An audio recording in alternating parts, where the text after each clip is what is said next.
Jake Morrison pushed the small submarine deeper into the dark waters under Europa's thick ice sheet.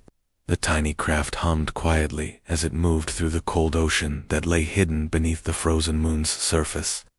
Jake had been working on Europa Station for 6 months now, studying the strange life forms that lived in these alien waters. The station floated above them, a metal bubble filled with warm air and bright lights. Down here in the deep, everything was black except for the submarine's headlights cutting through the water like bright knives. Jake loved this part of his job. He had always felt more at home in the water than on land, even back on Earth. His radio crackled to life.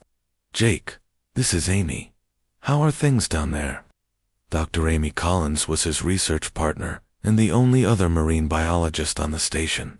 She worried about him when he went out alone like this. "All good up here," Jake said into his microphone. "Just checking the thermal vents near Sector 7. The readings have been strange lately. Don't stay down too long. Captain Hayes wants everyone back early today for some safety meeting." Jake rolled his eyes. Captain Rick Hayes ran the station like it was still a military base. The man saw danger in everything and trusted nothing that he could not control. "Copy that. Give me another hour." Jake guided the submarine toward a cluster of underwater mountains where hot water bubbled up from Europa's core. The heat created pockets of warmer water where most of the moon's sea life gathered. Strange fish-like creatures with too many fins swam past his windows. Plants that looked like they were made of glass swayed in the current. Something was wrong, though. The area looked different than it had last week. A section of the seafloor had collapsed, creating a deep crater filled with broken ice and rock. Jake moved closer to investigate. His headlights swept across the damage, looking for clues about what had caused the collapse. That was when he saw her. The creature was massive, at least 20 feet from tip to tip. She looked like a giant ray from Earth's oceans, but her body was wrong in ways that made Jake's brain struggle to understand what he was seeing. Her skin was pale white, like the ice above, but patterns of soft blue light moved across her body, in slow waves. She had too many fins, and they moved in ways that seemed impossible. She was trapped under a huge piece of broken ice, and Jake could see dark fluid leaking from wounds on her side. The creature's movements were weak and getting weaker. She was dying. Jake's first thought was to call Amy and report the discovery. This was exactly the kind of find that could make both their careers. But as he watched, the creature turned one huge eye toward his submarine. The eye was the size of a dinner plate and filled with an intelligence that reminded Jake of the whales he had studied back on Earth. The creature was not just intelligent. She was afraid. Jake noticed something else that made his heart race. The creature's belly was swollen and round. She was pregnant. "Jake, what's your status?" Amy's voice came through the radio again. Jake stared at the trapped creature. He could call for help, but that would mean Captain Hayes would get involved. Hayes would want to study the creature, maybe even capture it. He would not care that. She was hurt and scared. He would only see a chance to learn something new. "Everything's fine," Jake lied. "Just taking some water samples." He turned off his radio. Jake moved his submarine closer to the trapped creature. She watched him approach but did not try to move away. Maybe she was too weak, or maybe she understood that he was not a threat. Jake had no weapons on his submarine, just tools for collecting samples and taking pictures. The piece of ice that trapped her was too big for his submarine to move, but Jake had other tools. He extended the submarine's mechanical arms and began working at the ice with a heated cutting tool. The work was slow and dangerous. If he cut in the wrong place, more ice might fall and crush both him and the creature. The creature watched him work. As the minutes passed, her bioluminescent patterns began to change. The cold blue lights became warmer, shifting to green and even yellow. Jake had studied enough sea life to recognize this as a sign of reduced stress. She was beginning to trust him. It took almost an hour to cut through enough ice to free her. When the last piece fell away, the creature slowly pulled herself out of the trap. She was even bigger than Jake had thought, and more beautiful. Her skin seemed to glow from within, and her movements through the water were graceful, despite her injuries. Jake used his submarine's medical kit to treat her wounds as best he could. The tools were designed for humans, but he adapted them to work on her alien biology. He sprayed antiseptic foam on her cuts, and used emergency patches to stop the bleeding. Through it all, she remained still and let him help her. When he was finished, the creature moved close to his submarine. She pressed one huge fin against the window where Jake sat. Her eye looked directly into his, and Jake felt a connection that went beyond words or species. She was thanking him. Then she did something that surprised him even more. She began to sing. The sound came through the water and into his submarine as a low, musical hum. It was beautiful and sad and grateful all at once. Jake had never heard anything like it. The song seemed to tell a story of pain and fear and hope. When it ended, the creature moved away slowly, disappearing into the dark water. Jake sat in his submarine for a long time after she was gone. He knew he had just experienced something incredible, something that would change everything he thought. He knew about life in the universe, but he also knew he could never tell anyone what had happened. When he finally returned to the station, Amy was waiting for him at the docking bay. "You were gone for 3 hours," she said. "I was getting worried." "Sorry," Jake said. "Got caught up in some interesting readings near the thermal vents." He did not mention the creature. He told himself it was to protect her, but part of him knew it was also because he wanted to keep this miracle to himself, at least for now. That night, Jake could not sleep. He kept thinking about the creature's eyes and her song. He wondered if he would ever see her again, and what would happen to her babies when they were born. He had saved her life, but he had no idea that his act of compassion had started something much bigger than he could imagine. Jake could not stop thinking about the wounded creature. 3 days had passed since the rescue, and he found himself making excuses to return to the area where he had found her.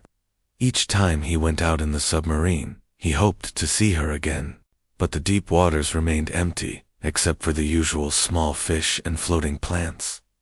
On his 4th trip, she found him. Jake was collecting water samples near the thermal vents when his submarine's lights caught a flash of pale movement in the distance. The creature emerged from the darkness slowly, her bioluminescent patterns pulsing in soft waves of blue and green. She looked much better than when he had first found her. The wounds on her side had healed, and she moved through the water with smooth grace, but she was also much more pregnant than before. The creature approached Jake's submarine without fear. She circled around him once, then settled on the seafloor nearby. Her huge eyes fixed on Jake through the window, and she began to sing the same beautiful song he had heard 3 days earlier. This time, though, the melody was different. It sounded urgent, almost like she was asking for something. Jake realized what she wanted. She needed a safe place to have her babies. The thermal vents provided warmth, but they were also exposed and dangerous.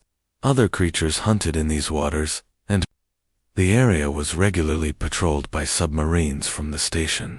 If Captain Hayes discovered her here, there was no telling what he might do. Jake made a decision that would change everything. He guided his submarine toward an abandoned section of Europa Station. The lower levels had been flooded during construction and never properly sealed. Captain Hayes had written them off as unusable space, but Jake knew they were perfect for what he had in mind. The flooded chambers were warm, protected, and connected to the main ocean through hidden passages. The creature followed him without hesitation. Jake led her through a maze of underwater corridors until they reached a large chamber that had once been meant for equipment storage. Now, it was a perfect nursery, filled with mineral-rich water and lit by the soft glow of emergency lights that still functioned after all these years. Jake spent the next week preparing the space. He brought down equipment from his lab, including water purifiers, temperature monitors, and medical supplies. He also brought food, gathering the types of small fish and plants that he had seen the creature eating near the thermal vents. He named her Luna because of her pale, moon-like coloration and the way she seemed to glow in the dark water. Luna accepted his help with what Jake could only describe as gratitude. She learned to recognize the sound of his submarine's engine and would always greet him when he arrived. Sometimes she would sing to him long, complex melodies that seemed to carry emotions Jake could almost understand. Amy noticed that Jake was spending more time away from the main station. "You've been very busy lately," she said one morning as they prepared for their daily research tasks. "Finding anything interesting down there?" "Just some unusual mineral formations," Jake lied. He hated keeping secrets from Amy, but he was not ready to share Luna's existence with anyone else. Not yet. 2 weeks after Jake had moved Luna to her new home, she went into labor. Jake arrived for his daily visit to find Luna in obvious distress. Her bioluminescent patterns were flashing rapidly in bright red and orange colors.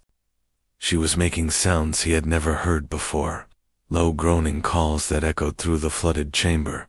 Jake had helped deliver baby seals and dolphins during his research on Earth, but he had never dealt with alien biology. He could only watch and hope that Luna's body knew what to do. The birth took 6 hours. Jake stayed with Luna the entire time, monitoring her vital signs with his equipment and offering what comfort he could. He played soft music through his submarine speakers, hoping it might help her relax. Luna seemed to appreciate the gesture, often turning toward the source of the music when the pain became intense. The first baby emerged, just as Jake was beginning to worry that something had gone wrong. It was tiny compared to its mother, about the size of a dinner plate, and completely transparent except for delicate patterns of light that danced across its skin. The baby looked like a small jellyfish, but with the same graceful fins as its mother. The second baby came an hour later, and the third, shortly after that. Jake watched in amazement as Luna gently nudged each baby with her fins, encouraging them to swim. The babies were born knowing how to move through the water, but they stayed close to their mother's side for protection and warmth. Then something extraordinary happened. When the babies opened their eyes for the first time, they looked not at Luna, but at Jake. All 3 babies swam directly toward Jake's submarine. They pressed their small bodies against the window where Jake sat, their tiny eyes fixed on his face. They began to make soft chirping sounds that reminded Jake of baby birds calling for their parents. Luna watched this happen with what Jake could only interpret as amusement.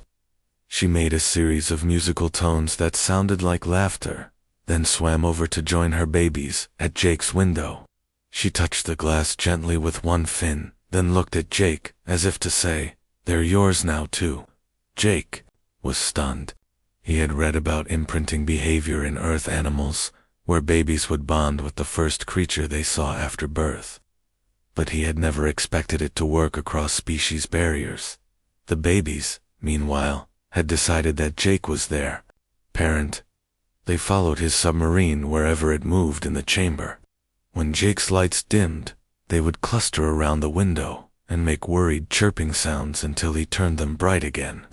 When he played music, they would dance in the water, their bioluminescent patterns pulsing in time with the rhythm. Jake gave them names based on their dominant colors. The first baby glowed primarily blue, so he called her Blue. The second was mostly green, which earned her the name Sage. The third baby's patterns were golden yellow, so Jake named her Amber. Over the following days, Jake discovered that the babies were incredibly intelligent. They learned to recognize different sounds and began responding to simple words. When Jake said come, they would swim to his window.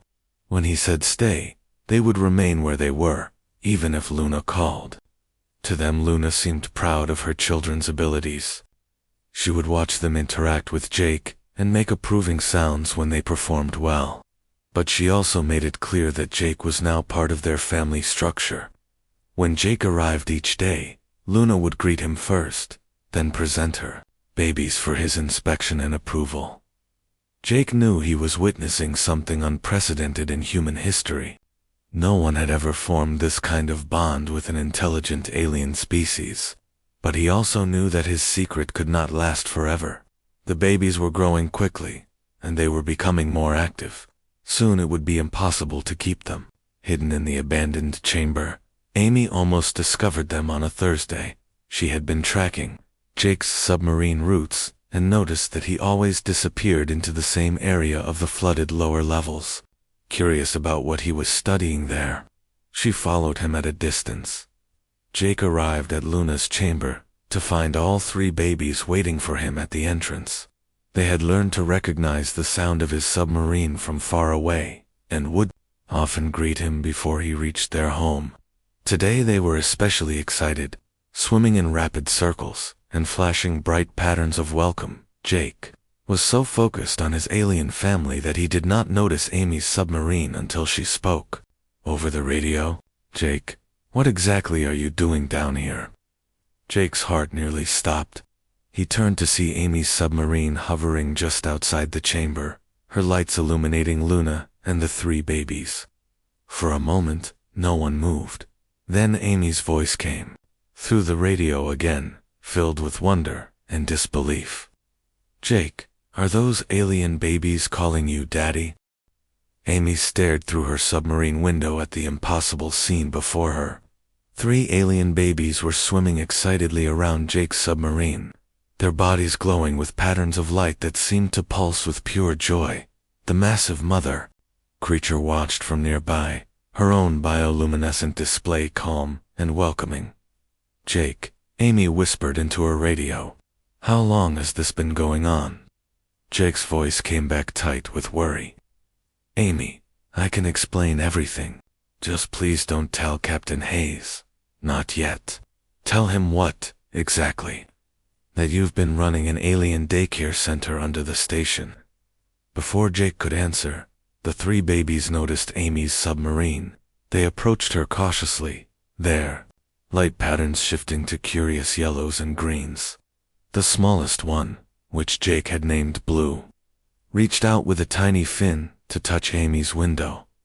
Amy felt her scientific training take over. This was the discovery of a lifetime. "Jake, get up here right now. We need to talk." They met in Jake's lab an hour later. Amy paced back and forth, while Jake sat at his desk, looking like a man who had been caught stealing cookies from a jar. "Start from the beginning," Amy said, "and don't leave anything out." Jake told her everything. How he had found Luna trapped and injured. How he had helped her and moved her to the abandoned chamber. How the babies had imprinted on him when they were born. Amy listened without interrupting, her expression shifting from anger to amazement to scientific excitement. "This is incredible," she said when Jake finished. "Do you understand what you've accomplished? You've made first contact with an intelligent alien species. You've established an emotional bond across completely different evolutionary lines. This could change everything we know about consciousness and communication. That's why I can't let Hayes know about them," Jake said. "He'll want to study them, capture them, maybe even send them back to Earth. I won't let that happen to Luna and her babies." Amy understood Jake's concern, but her scientific mind was racing with possibilities. "We have to document this properly. The babies are growing fast. In a few more weeks, they'll be too big to hide. We need to establish protocols for communication and study their development patterns." Jake agreed, but only if Amy promised to keep the alien family's existence secret for now.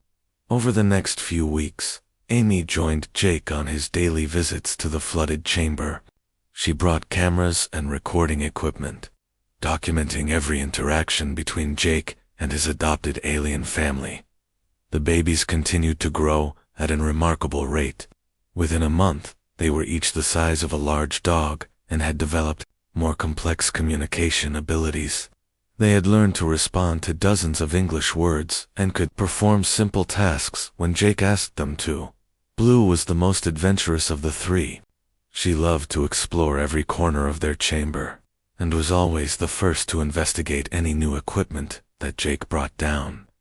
Sage was the gentle one, often swimming close to Luna and making soft musical sounds that seemed to comfort her.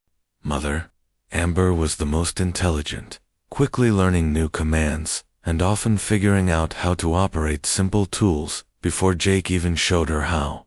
But the most remarkable thing was how they worked together. The three babies seemed to share thoughts somehow, moving in perfect coordination even when they were separated. When one of them learned something new, the other two would know it within hours, without any apparent communication between them. Luna watched over her children's education with obvious pride. She had begun teaching them the natural abilities of their species, including how to camouflage themselves by changing their light patterns and how to use echolocation to navigate in complete darkness. But she always deferred to Jake when it came to matters of discipline or important decisions. Amy was fascinated by the family's social structure. Luna has essentially adopted you as the alpha parent, she explained to Jake one day as they watched the babies practice their camouflage skills. She recognizes that her children have bonded with you and accepts your authority over them. It doesn't feel like authority, Jake said. It feels like responsibility.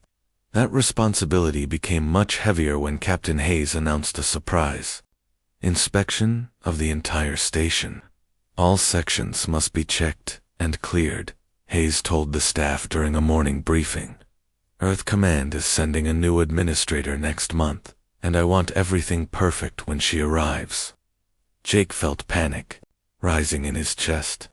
The inspection would include the flooded lower levels where Luna and her babies lived. There was no way to hide them from Hayes and his security team. We have to move them, Jake told Amy that evening. There are other flooded sections, deeper in the station. Places Hayes never goes. Jake, the babies are too big now. Luna weighs several tons. How are we supposed to move them without anyone noticing? Jake spent a sleepless night trying to solve the problem. By morning, he had decided on a desperate plan. He would tell Hayes about the alien family himself, but only after demonstrating their intelligence and peaceful nature. If he could show that they posed no threat, maybe Hayes would allow them to stay. But the decision was taken out of his hands. The inspection began early the next morning. Hayes led a team of security officers through every section of the station, checking for damage, unauthorized equipment, and safety violations. Jake tried to delay them by reporting fake problems in other areas, but Hayes was too thorough to be distracted for long. When they reached the entrance to the flooded sections, Jake made his last desperate attempt to stop them. "Sir, those areas are structurally unsound," he lied. "The water pressure could cause flooding in the main station if we disturb the seals." Hayes looked at Jake suspiciously. "Morrison, you've been spending a lot of time down here lately. Is there something you're not telling me?"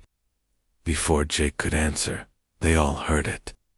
A sound echoing up from the flooded chambers below. It was Luna's song, but different from anything Jake had heard before. This song was urgent, almost like a warning. Hayes drew his sidearm. What the hell was that? "Sir, I can explain," Jake began, but Hayes was already moving toward the chamber entrance. "Stay behind me," Hayes ordered his security team. "We're going down."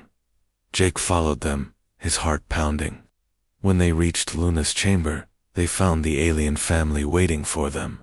Luna floated in the center of the room with her 3 babies arranged protectively behind her. Her bioluminescent patterns were flashing in rapid sequences of red and orange. The security officers raised their weapons, but Hayes held up a hand to stop them. He stared at the aliens in shocked silence for a long moment. "My God," he whispered, "they're beautiful." That was when Blue made her move.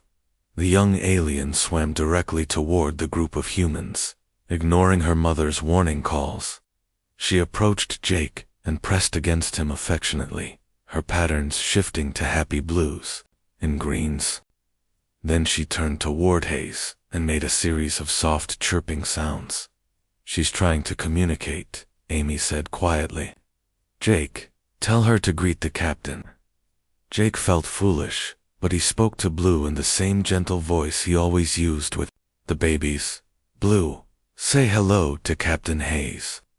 Blue turned toward Hayes and made a musical sound that was unmistakably a greeting. Then Sage and Amber joined their sister, all three babies swimming in a careful circle around the human visitors, while making welcoming sounds. Hayes slowly lowered his weapon. "How long have they been here?" "6 weeks, Jake admitted. "I rescued their mother and helped deliver the babies. They've imprinted on me as their parent." Hayes looked from Jake to the alien family and back again. Jake could see the captain's military training warring with his sense of wonder at what he was witnessing. "This changes everything," Hayes said finally. "Earth Command needs to know about this immediately." Jake felt his heart sink, but then Hayes surprised him. "But first, we need to make sure they're safe and comfortable. Dr. Morrison, you're now the official alien liaison for this station. Dr. Collins, I want you to document everything about their biology and behavior. And nobody else learns about this until I decide how to handle the situation." For the first time in weeks, Jake allowed himself to hope that his alien family might be safe. 3 weeks after Captain Hayes discovered the alien family, everything changed. A message arrived from Earth Command that made Jake's blood run cold. Dr. Peter Kane, the most famous xenobiologist on Earth, was coming to Europa Station with a full research team and government officials. "They want to study your aliens," Hayes told Jake during a private meeting in his office. Kane specifically requested that the creatures be prepared for transport to Earth within 30 days. Jake felt his world collapsing. "Captain, you can't. Let them take Luna and her babies. They belong here. This is their home. It's not my decision anymore, Morrison." Earth Command has classified this as a matter of planetary security. Kane has full authority to do whatever he thinks is necessary for the advancement of human science. Jake knew Dr. Kane's reputation. The man was brilliant but ruthless in his pursuit of scientific knowledge. He had spent his career studying Earth's most dangerous creatures, often with little regard for their welfare. The thought of Luna and her babies in Kane's laboratory made Jake feel sick. Amy tried to be optimistic. "Maybe Kane will see how special their bond with you is. Maybe he'll want to study them here instead of taking them away." But Jake knew better. Kane would see the alien family as specimens to be analyzed and dissected. He would not care about their emotions or their family bonds. To him, they would be nothing more than biological puzzles to solve. Dr. Kane arrived on Europa Station with a team of 12 specialists and 2 government officials who refused to give their names or explain their presence. Kane was a tall, thin man with cold gray eyes and a manner that suggested he was used to getting his way in all things. His first meeting with Jake and Amy was tense from the beginning. "Dr. Morrison," Kane said, as he reviewed the files Amy had prepared, "what you've accomplished here is remarkable from a purely observational standpoint. However, your emotional attachment to these creatures has compromised your ability to conduct proper scientific analysis." "I've documented everything," Jake protested. "Their communication patterns, their learning abilities, their social structure. What more do you need? I need to study them in a controlled environment where their behavior hasn't been influenced by human contact. Your presence has contaminated their natural development. We have no way of knowing which behaviors are innate and which are learned responses to your intervention," Amy spoke up.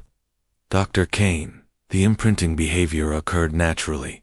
Jake didn't train them to bond with him. It happened spontaneously at birth." Kane dismissed her words with a wave of his hand. "Imprinting is a well-documented phenomenon in Earth species. What we need to understand is the neurological basis for cross-species bonding in alien life forms. that requires laboratory analysis of their brain tissue. Jake felt his temper rising. You want to kill them to study their brains. I want to understand how their minds work. If we're going to encounter more of these creatures, we need to know their capabilities and potential threats. Your emotional attachment is preventing you from seeing the bigger picture. The argument continued for hours, with Kane dismissing every point Jake and Amy made about the aliens' intelligence and peaceful nature. Finally, Kane ended the discussion by announcing that the creatures would be sedated and prepared for transport the next morning. That night, Jake couldn't sleep. He kept thinking about Blue, Sage, and Amber calling for him as they were taken away to labs on Earth. He imagined Luna's songs turning to cries of grief as her children disappeared forever. He was still awake when the emergency alarms began sounding. At 3 in the morning, Jake rushed to the flooded chamber where his alien family lived, fearing the worst. He found Kane and his team attempting to sedate Blue with tranquilizer darts. The young alien was fighting desperately, her bioluminescent patterns flashing in rapid sequences of red and orange that Jake had learned meant extreme distress. "Stop," Jake shouted, but Kane's assistants held him back. "The sedative isn't working properly," one of Kane's team members reported. "Her biology is too different from Earth's species. We need a stronger dose." That was when Sage and Amber joined the fight. The two aliens attacked the intruders with a coordination that Jake had never seen before. They used their natural electric abilities to disable the tranquilizer equipment and created a powerful current in the water that forced Kane's team to retreat to the chamber entrance. Luna emerged from the depths of the chamber like an avenging angel. Her massive form filled the space as she positioned herself between her children and the humans who threatened them. Her bioluminescent patterns were blazing with fury, and her song had become a war cry that echoed through the entire station. "Fall back," Kane ordered. "We'll try a different approach." But the aliens were not finished. As Kane's team retreated, the three babies began working together in ways that defied everything Jake thought he knew about their abilities. They somehow manipulated the station's electrical systems, causing lights to flicker and power to fluctuate throughout the facility. Captain Hayes arrived with a security team, but the situation was already spiraling out of control. The aliens' electromagnetic abilities were interfering with the station's main computer systems. Life support was beginning to fail in several sections. "Kane, what did you do?" Hayes demanded. "Nothing that wasn't necessary for proper research. Protocols?" Kane replied coldly. "These creatures are more dangerous than Morrison led us to believe. This confirms that they need to be contained and studied under maximum security conditions." Jake realized that Kane was right about one thing.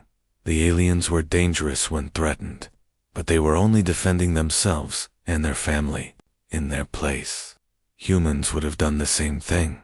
The crisis reached its peak when the station's main reactor began showing signs of critical failure. The electromagnetic interference from the aliens had damaged key control systems, and the reactor was beginning to overheat. "We have to evacuate the station," Hayes announced over the intercom. "All personnel to the escape pods immediately." Jake refused to leave. While everyone else prepared for evacuation, he returned to the flooded chamber where his alien family waited. Luna and her babies had calmed down since Kane's team retreated, but their light patterns still showed high stress levels. "I'm sorry," Jake told them, knowing they could understand at least some of his words. "I tried to protect you, but I failed." Blue swam to him and pressed against his submarine's window. Her patterns shifted to the soft blues and greens that Jake associated with affection and trust. Despite everything that had happened, she still saw him as her parent and protector. That was when Jake realized what he had to do. "Luna," he said, speaking to the mother alien for the first time since her babies were born. "Your children are the only ones who can reach the reactor core through the flooded emergency passages. They're the only ones who can save everyone on this station." Luna looked at Jake with her massive, intelligent eyes. She seemed to understand the gravity of the situation. Then she began to sing a complex melody that Jake had never heard before. It was a song of trust and sacrifice and hope. The three babies responded immediately to their mother's call. They gathered around Jake's submarine and waited for his instructions, ready to risk their lives to save the humans who had tried to capture them. Jake realized that this moment would define not just their relationship, but the future of human-alien cooperation in the galaxy. Everything depended on the bond of trust he had built with these remarkable creatures. "Blue, Sage, Amber," he said gently. "I need you to be very brave. Can you help me save our home?" The three young aliens flashed patterns of determination and love. They were ready to follow their human parent anywhere, even into the heart of a failing nuclear reactor. Kane watched from the evacuation staging area as Jake led the alien family toward the damaged reactor core. For the first time since arriving on Europa Station, the famous scientist looked uncertain about his methods and goals. "Maybe I was wrong about the nature of their bond," he admitted to Amy. "You were wrong about a lot of things," Amy replied, as she watched her friend disappear into the flooded depths with his extraordinary family. Jake guided his submarine through the flooded emergency passages toward the reactor core, with Luna and her three babies swimming alongside him. The water around them glowed with an eerie green light from the failing reactor systems. Warning! Alarms echoed through the passages, growing louder as they approached the damaged core. The reactor chamber was a nightmare of twisted metal and sparking electrical systems. Coolant was leaking from broken pipes, creating dangerous currents in the water. Human repair crews could never have reached this area safely, but the aliens moved through the hazardous environment with natural grace. Jake explained what needed to be done, using simple words and gestures that the aliens had learned to understand. The main coolant valve was stuck in the closed position, causing the reactor to overheat. The backup electrical systems needed to be rerouted around the damaged sections. It was delicate work that required both human knowledge and alien abilities. Blue was the first to volunteer for the most dangerous task. She swam directly into the reactor core chamber, her bioluminescent patterns providing light in the darkness. Using her natural electrical abilities, she carefully manipulated the stuck valve, while Jake guided her through his submarine's communication system. Sage and Amber worked on the backup systems, their combined electromagnetic fields allowing them to bypass damaged circuits and restore power to critical safety systems. They moved with the perfect coordination that Jake had observed since their birth, as if they shared a single mind controlling three bodies. Luna positioned herself near the main structural supports, using her massive strength to hold damaged sections in place while her children worked. Her deep songs echoed through the chamber, providing encouragement and coordination for the repair effort. It took 3 hours of careful work, but finally the reactor temperature began to drop. The emergency alarms fell silent one by one as the aliens repaired system after system. When the last warning light turned green, Jake felt tears of relief running down his face. "We did it," he whispered into his radio. "The reactor is stable." Captain Hayes' voice came back, filled with amazement. "Outstanding work, Morrison.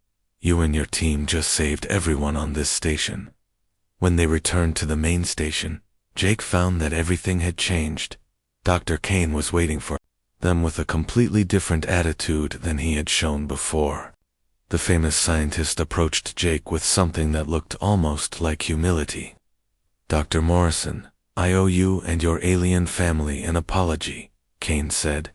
"What I witnessed today has forced me to reconsider everything I thought I knew about intelligence and cooperation between species." Jake was still angry about Kane's attempt to capture the babies, but he could see that the man was genuinely affected by what had happened. "They're not specimens, Dr. Kane.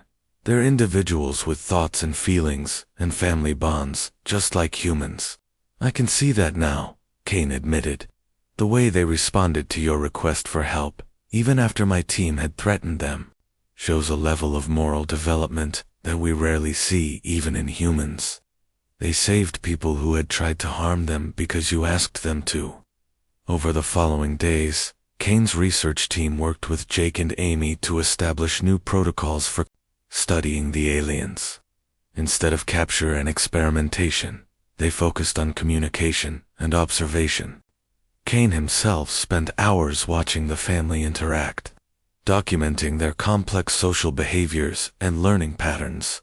The breakthrough came when Kane realized that the aliens' intelligence was not just individual but collective. Blue, Sage, and Amber shared information instantly, through some form of biological communication that human science was only beginning to understand. When one of them learned something new, the others knew it immediately, without any visible exchange of information.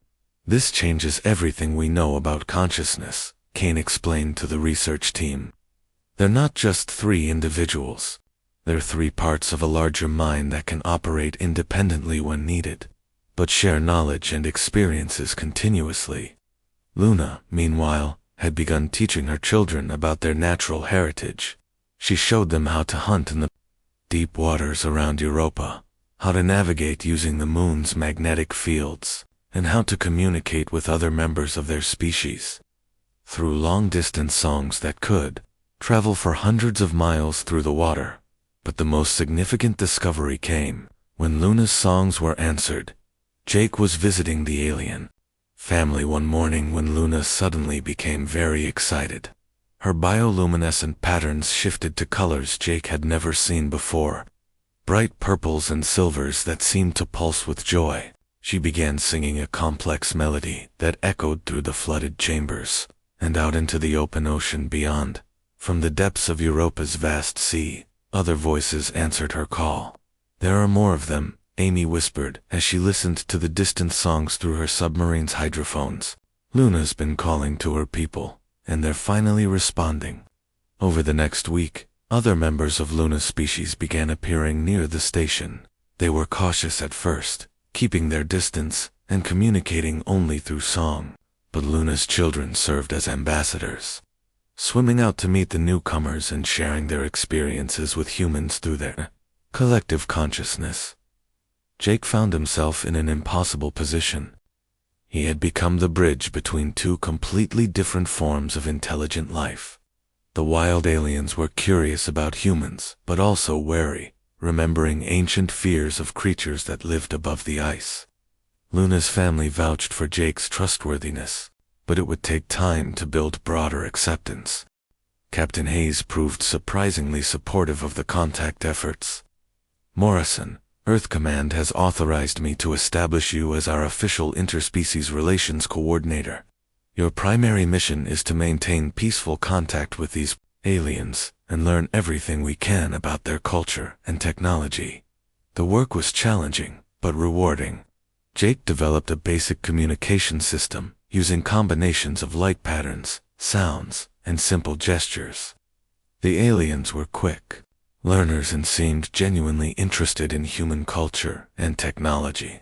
They were particularly fascinated by human music, which they saw as a primitive form of their own complex song languages. Dr. Kane's research revealed that the aliens, whom Jake had named the Luminari, had a sophisticated society based on family, groups, and shared knowledge. They had no concept of individual ownership, but valued cooperation and mutual support above all else.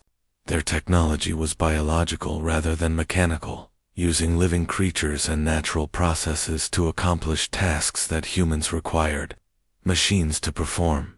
The Luminari were also incredibly long-lived. Luna was actually quite young by their standards, and her children would not reach full maturity for several decades. This meant that the bond between Jake and his adopted family would last far longer than any human relationship. As more Luminari arrived at the station, Jake began training other humans in interspecies communication. Blue, Sage, and Amber served as teachers, helping human students learn the basic light patterns and sound combinations that the aliens used for simple communication. The process was not always smooth. Some of the wild Luminari were suspicious of humans and needed constant reassurance that they were safe. Others were too curious and had to be gently discouraged from investigating dangerous areas of the station. But gradually, trust grew between the species. 6 months after the reactor crisis, Earth Command approved the construction of a joint human Luminari research facility in the deep waters around Europa Station.